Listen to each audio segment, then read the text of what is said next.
understand this. Every single time you guys are doing jiu-jitsu, and you have to say uncle, you have to tap, we have to tell something to your training partner, always make sure that you touch the guy.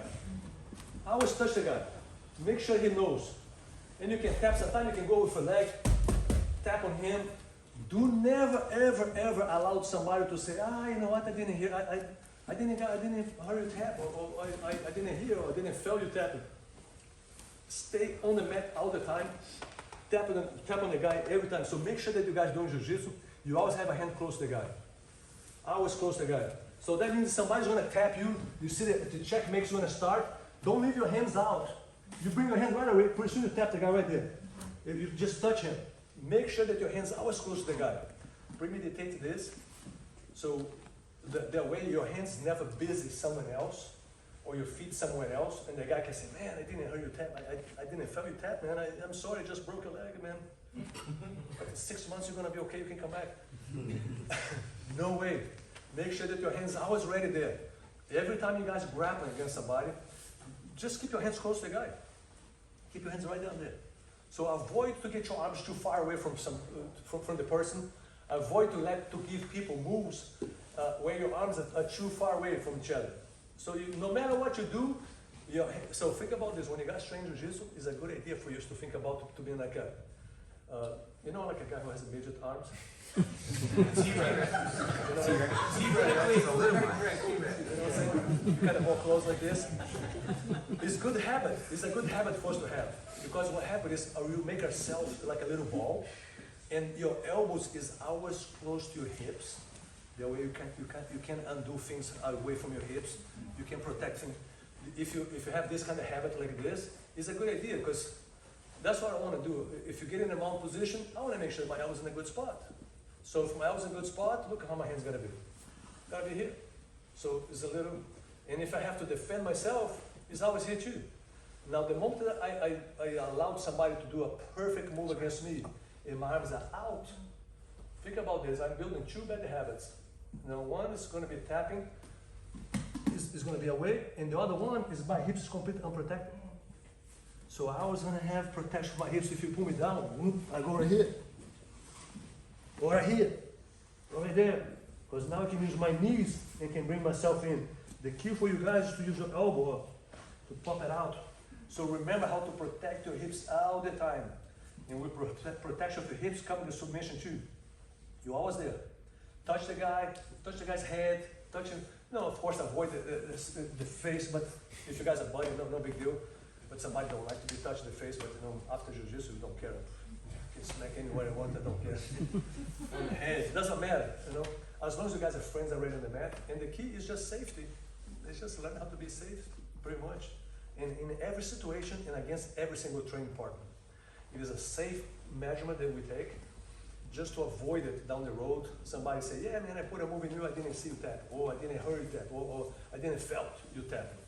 That way the feel is always there. The feel. The noise can be there too, but the feel, hey, it's no question, friend. I tap, you don't let go, Because what happens down the road, you have people that sometimes they go a little bit farther, and you want to avoid that. You want to make sure that in the school, it's a super important thing for you guys to develop a respect in the school, where the guy who's going to tap, he don't need to do this. When the hand goes up, you're already letting go. The moment the hand goes up, you're already letting go. When you develop this kind of friendship, this kind of respect on the mat, when the head goes up, you let him go, guess what? If I'm training here in the school, and I know that every time my hand goes up, you let me go, I'm going to try to be a little bit more funny now, because I trust you guys more. So I'm going to explore you just a little bit deeper. If I know that I have to tap like every time, now I don't trust you guys at all. You're trying to break my arm every single time. You're squeezing too hard. You just put in too much effort. So I have to always kind of tap like a frenetic tap. You tap on the person, the hand goes up, you let go. The hand goes up, you let go. Friendship comes first. Respect and friendship always first. And now we are ready to study jiu-jitsu. Because now I can be funny. I want to be funny, my friend. I want to come to the mat, I want to explore jiu-jitsu, but I want to trust you first. How am I going to explore jiu-jitsu if you always break my arm every move you do? I'm going to trust you if you almost break my leg every move you do. I'm terrified now. And I don't trust you no more. So finesse on your hands is super, super, super important. The more you guys spread this on the mat, the more intellectual game comes to our game. Because people feel more comfortable to explore jiu-jitsu in different angles. If I trust my training partner more, I'm gonna explore more jiu-jitsu. If I don't trust my training partner, I tap right away, because I know you're gonna break it. I know, and the only thing you're gonna tell me is sorry, if you might say sorry. Some people, they don't even say it. They say, man, that's your fault. You walk away. Can you imagine that? I've been in schools like this, I've seen situations like that, and I want to, it's important for us to talk about this, because the difference between have 50 students and 500 students is just the way how the instructor is going to present this kind of the thing. If you let people kill each other on the mat, my friend, you're going to have 10 guys, killers. But if you develop a good finesse, good respect, you're going to have 500 people and nice people. And they can explore jiu-jitsu to deeper. They can go farther on the hole. They can go really farther on the techniques. Anyway, any other mechanics? Did that help you? This help you move that? You, with the next one, you bring the next one. Just going back to what we did earlier on the bent arm lock on the Kimura from crossbody. So instead of the near arm, he goes for the forearm, just from crossbody with the elbow out. Okay. Yeah, so the elbow's out, and he's got a good mechanic. His elbow's on the hip. Okay. So sometimes you make the anchor here. Yep. And if I can stop his hand from getting under the elbow, Yep. it's hard for him. Yep. But if he gets the hand under the elbow, he goes across the body and puts his leg on my face. Keep going. Oh, That one. Yeah, that one. Yeah, that one. So sometimes if he doesn't turn the chin, can barely save it. But is there a way to stop it from going around the head? Because you're already late. You already let the elbow go out. That moment on, that's when you call the milks on the table. All right. But that's a good mechanic right there. Good, Yeah. perfect. Okay. That's mechanic. We use this. That's in our curriculum. So, yep. So this is a perfect mechanic there. When you have perfect mechanics, my amigo, milks on the table. And what you're doing now, you premeditate the guy's escape. So instead you go for the normal Kimura, you go for the more modified Kimura. So when you have those moves that somebody really understand that, it milks on the table. Okay. And of course, many times when that happens, you have to prevent it. Yeah. Yeah, so now I just try to stop the hand. You And then I give him the other look. Yeah, you Like just make him go the other way. right now you're just resisting. Yeah. If you were there, you're just pretty much resisting. Yeah, when you lock it, yeah. And resisting, the other dude, Can move. well, he can move and he can overcome your resistance. Yeah. You know, he can overpower your resistance. Now, when you escape, now you're undoing the move. Resistance, what you're doing, the guy say, hey, my friend, go a little bit harder because I'm harder too. Go harder and harder, bam, something breaks. And that's something that I don't advise you guys to do. So that's like I told you guys, tap early. Because that move there, it's pretty tricky to get out of there. Yeah, people would ask me how to get out of it. I was like, I don't know, I'm just doing it to you. It's very tricky. It's very tricky. It's very tricky to get out. And it doesn't mean that anytime you find yourself in a position here, so anytime you find yourself here, so I don't have this arm here, right? Yeah, arm out, yeah. But you go around, you lock, and you go, yeah, anytime you find yourself there, one thing that can have a chance to have is here. Hold right there. Now I want to bring this up.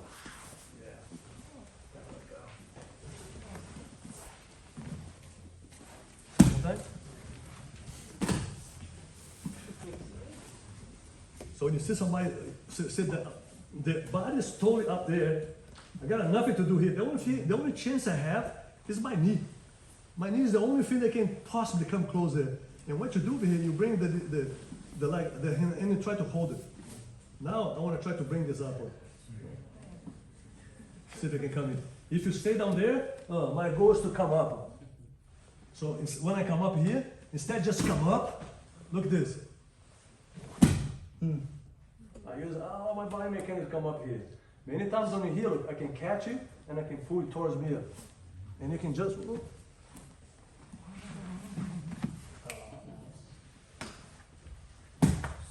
So that's chances that we have, but don't put your money there. Risky bet. Risky stuff, right? But imagine if you really, if you have a training partner that's not cranking like crazy, but it's letting you work, that's a hope. So if somebody isolates your lamp far away, bring it like that. And then somebody just bring it like that. Now, boom, and boom. Try to grab the guy. This is a little bit more tricky, but it's a doable move. Every move is doable. Always depend on the occasion. And always depend what color belt the guy on top. Right? The guy's a black belt, man. He already got a skill, a little past your guard, man. He got a lot more stuff here. Sometimes the guy's a blue belt, purple belt, you might have a chance to do something else. So it's important for you guys to explore that. As long as you're not cranking. Don't try to explore moves when people are cranking. When people are cranking, right away, yes, be a dog alive. Don't be a lion dead. Just take your time, tap first, and after that, hey buddy, can you please do it again? I'm gonna try to escape it out. I'm gonna try to create a baby resistance. Baby resistance. I wanna try to resist. I'm gonna try to create a baby resistance. Just to see if you can change your game. Just to see if I can create a little distraction. Many times you create a distraction to each other when you guys train. And if I can get your attention just for 1 second to go back there, if I give this one, I might be able to escape there. So sometimes a little divert attention is what we need. Is a little trick, a little thing to divert attention. Give me a chance to breathe. One more breath, I'm okay. That's the thing we always learn in Jiu-Jitsu. One more breath, I'm still okay. If I can still breathing, and my limbs belong to me, I can still be okay.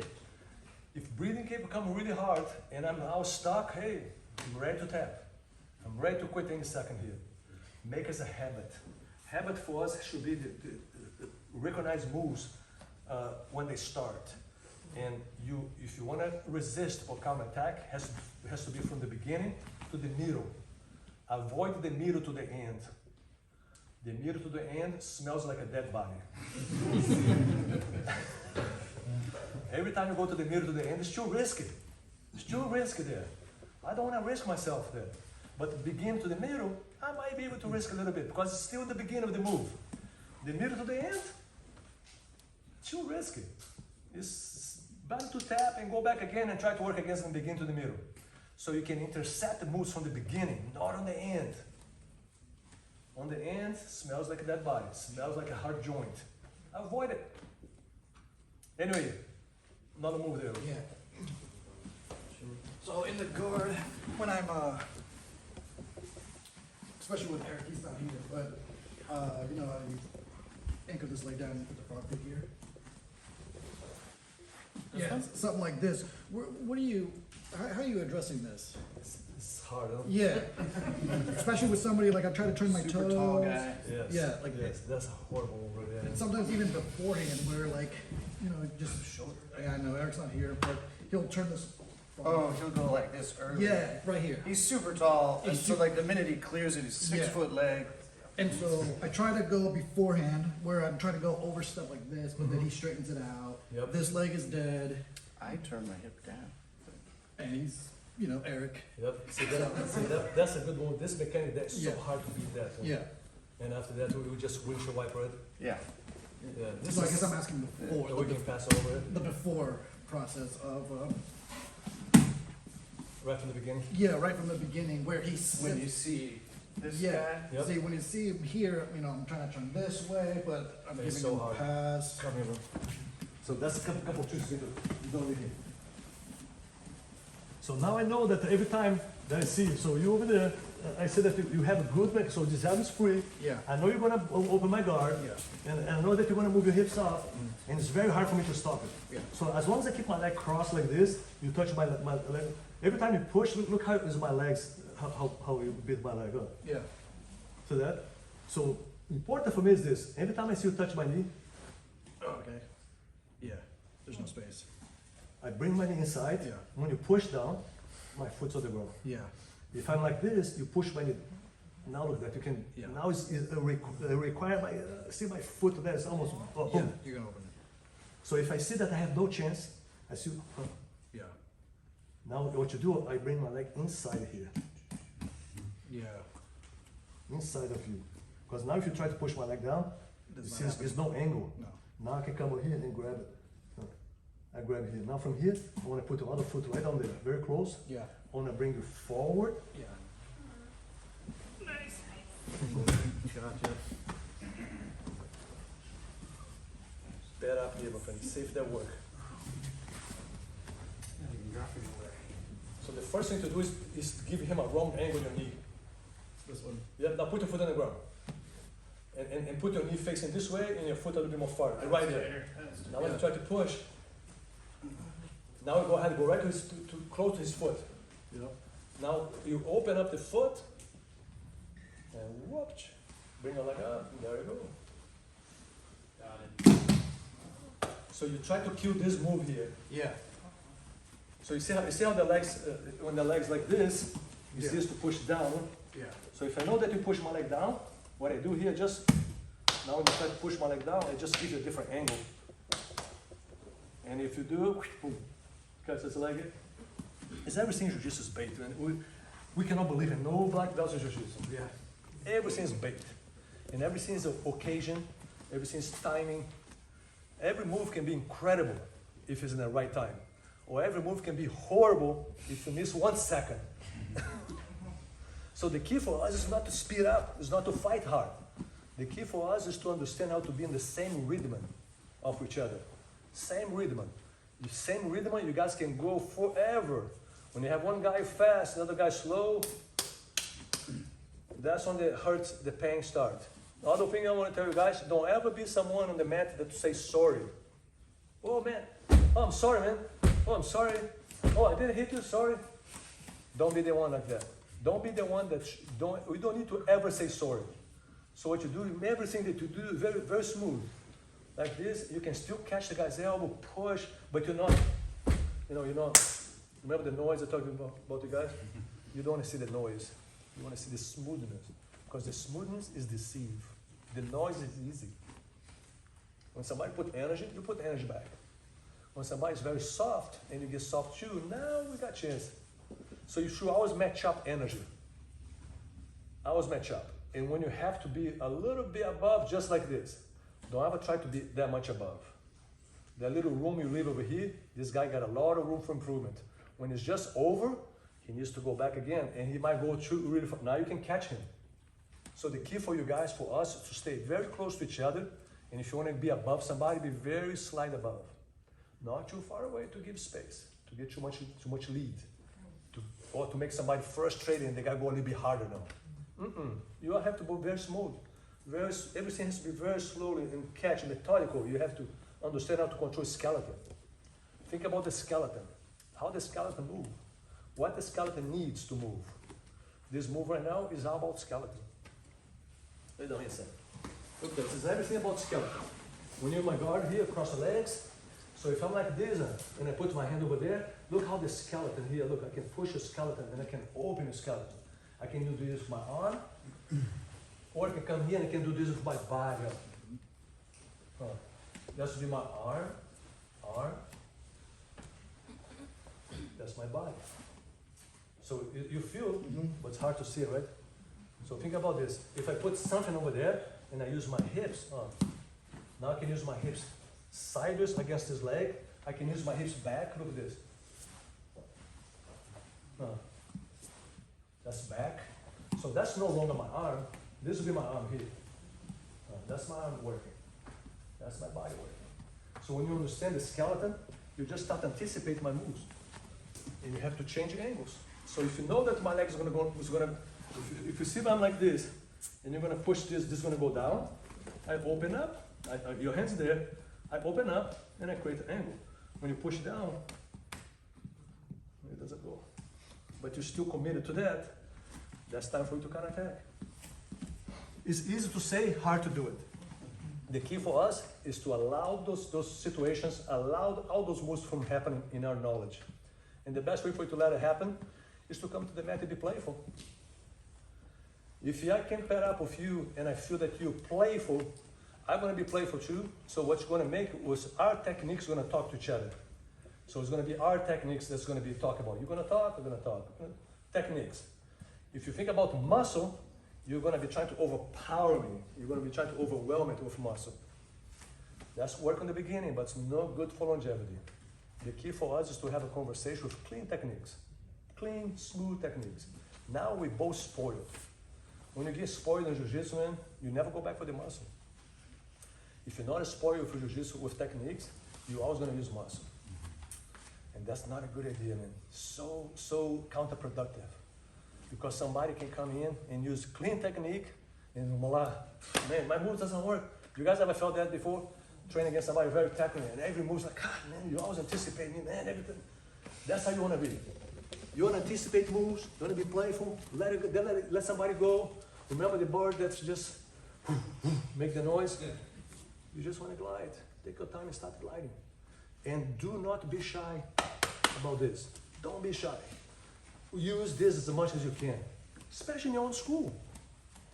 Your own school should be a laboratory, not a competition arena. It should be a laboratory for us to practice those mechanics, understand those mechanics. When you visit other schools, it's something that I tell everybody, you don't go to other schools and decide to, fight like crazy, because most time when you visit other schools, they're gonna put like, a couple guys in front of you there just to see your game. All the other more advanced guys are gonna be looking, pretty soon, okay, I got this guy move. And later somebody go there, you're already tired, and they just eat you alive. Now, if you go to visit other schools, my advice is, you go there, you just very soft, play with everybody, push. You can play with little girls, you can play with little boys, let them pass your guard, and they say, man, this guy is very smooth, look there, he let him play. Yeah, and you go for next day, let him play, oh man, he's such a nice guy, man, I wanna train with him. Yeah, third day, you come back again, man, such a great guy, such a great train. Fourth day, now everybody loves you. Man, I love to train with the guy. Guess what? On the fifth day, sixth day, okay guys, now that I got you, everybody here, friendship, I'm gonna show you my game. I'm gonna show you how Jiu-Jitsu works for you guys now. And nobody's gonna get mad no more. Because that's the recipe for you guys to not create this bickering, this animosity, and big lady, my friend, you use this strategy, you're gonna be happy in every school that you visit. And that's why in our association, I don't know if you guys visit other schools, but we have so many people who travel in other places. I never seen somebody say, oh man, you train in Professor Pedro Sauer school, you're not welcome here. You guys ever heard this? Anybody here? I haven't here either. So this is like, they put the red carpet for us. Why? Because they know everybody can come from our association is gonna have something to do. It's gonna something good to add on in the school. Nobody's gonna say, nope, you're not welcome here. You don't know nothing or whatever, or you're too rough, or your techniques is horrible. They see you guys train, like, man, this guy's doing some little trick over there. Let me see what the guy's doing. Oh, look, he's out. Hey, man, he's pointing his toe like this. I never seen that before. Little tricks like this, pretty soon the guy's curious. People start getting curious about that. And if you do this strategy, guess what? It's a red carpet for you, and not just for you, for our students too. This is super important, guys. Super important, because that way you can visit other places, and you don't have. Imagine you're going to vacation, visit another place, bring your gi, and later you come home with your wife and your mother-in-law. Pretty soon you come home with, imagine that. Your wife's gonna tell you come home with arm and a sling. You don't want to, your wife's gonna tell, what are you doing? You come here for vacation, you came and now you got a broken arm. You get here for vacation, now you're limping. No, you wanna stay healthy. You wanna stay in this environment. It has to be stuck with us. If somebody tap you guys, it doesn't matter. I don't require nobody here to be untappable. Ever. See, I never told you guys that you cannot tap to no one here. Never told you to not tap no one. I never told you this. So I tell the opposite. Use as much as you can, guys. That's the recipe for you guys to have a good longevity on the mat.